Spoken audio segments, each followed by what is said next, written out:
तर आज आपण बनवणार आहोत शिमला मिरचीची बेसन टाकून सुकी भाजी. खूप छान लागते, एकदा नक्कीच ट्राय करा आणि टिफिन साठी पण मस्त असते. तर मी इथे बारीक चिरून शिमला मिरची घेतली, त्यानंतर बारीक चिरलेला कांदा घेतलाय, बारीक चिरलेला टोमॅटो, कोथिंबीर बारीक चिरून, कढीपत्ता आणि लसूणची पेस्ट आणि इथे घेतले बेसन पीठ. तर चला बघूया. इथे एक मी कढई घेतली, त्यामध्ये 2 पळी तेल टाकून घ्यायचं. तेल चांगलं गरम होऊ द्यायचं. त्यानंतर तेल गरम झाल्यावर त्यामध्ये मोहरी, जिरं, कढीपत्ता, लसूणची पेस्ट,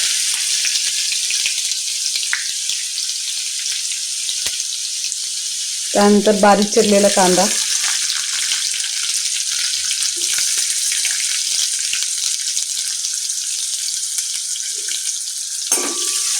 त्यानंतर बारीक चिरलेलं टोमॅटो,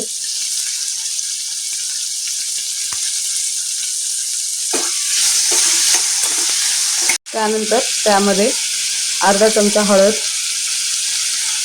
तुमच्या चवीनुसार लाल तिखट, जे मी 3 चमचा टाकते,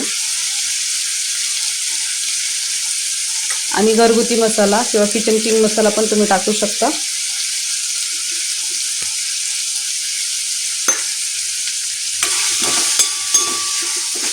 मिक्स करून घ्यायचं सगळं. त्यानंतर त्यामध्ये आपण हे जे कट केलेले शिमला मिरचीचे तुकडे ते टाकून घ्यायचे.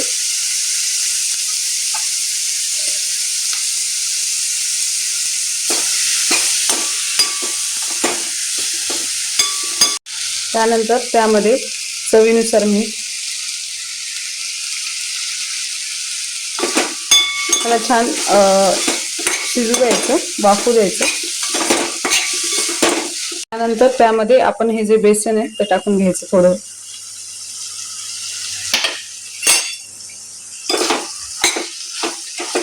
आणि सगळीकडे ह्याला छान एकत्र करून घ्यायचं. अशा प्रकारे मी सगळं बेसन एकत्र करून घेतलंय.